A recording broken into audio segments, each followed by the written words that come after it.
ኤርሜላ በመጨረሻም ልብ ገዛች። እስከዛሬ ድረስ ራሴን ወድጄ ራሴን አስቀድሜ ያንተን ህይወት ከበጠበጥኩ በጣም ይቅርታ።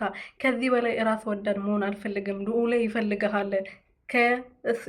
ከህይወት ለመጨረሻ ጊዜ አስወጣኝ። በቃ አንተም የራስን ምርጫ መርጠ ኑር ከልጅና ከሚስት ጋር እስከዛሬ በኋላ ህይወት ውስጥ አልገባም ከህይወት ወጥቻለሁ በማለት እንግዲህ እያለቀሰች እስከዛሬ ድረስ ስሰደብ ክብር ዝቅ አድርጌ ከአንተ ጋር እንደዛ ሰሆን የነበረው ስለማፈቅርና ስለምወድ ነው። ከዚህ በኋላ የአንተ ህይወት ውስጥ አልገባም ወጥቻለሁ በማለት እንግዲህ እያለቀሰች አብርሃምን ለመጨረሻ ጊዜ ተሰናብተዋለች ማለት ነው።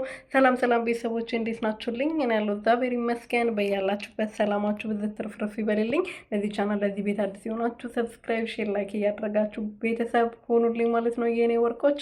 እንግዲህ ዛሬ ኤርሜላ ደግሞ ያው ብዙ ነገር ሰሞኑን ብዙ ተክዳለች። ዴቭም ሁላቸውም ማለት ነው እና ዴቭም ያው ዛሬ ከስንት ቀን በፊት ከኤርሜላ ጋር እንዲሆን ነበረ ሲሰራ የነበረው። እሱ አልተሳካለትም ስል እንግዲህ ወደ ሩቲ ተመልሶ ደግሞ ሩቲና አብርሽ አብሮ እንዲሆኑ ፈልጋሉ ብሎ ትናንትና ቪዲዮ ሰርቷል። ዛሬም እንደዛው ከብዙ ጋር መጥቶ ሲከራከር ነበረ።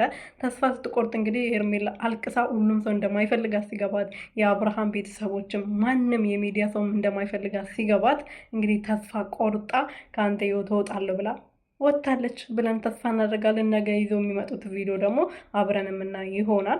ትክክለኛ ነገር ነው ያደረግሽው ብዬ አስባለሁ። ምክንያቱም አብርሃም አይወድሽም፣ አያፈቅርሽም። ጊዜ ማሳለፊያው ነበርሽ። ስደብርሽ ልክ አሁን ሰው ሲደብረው የሆነ መዝናኛ ቦታ ወይም የሆነ ቦታ ሄዱ ጊዜ ያሳልፍ አይደለ?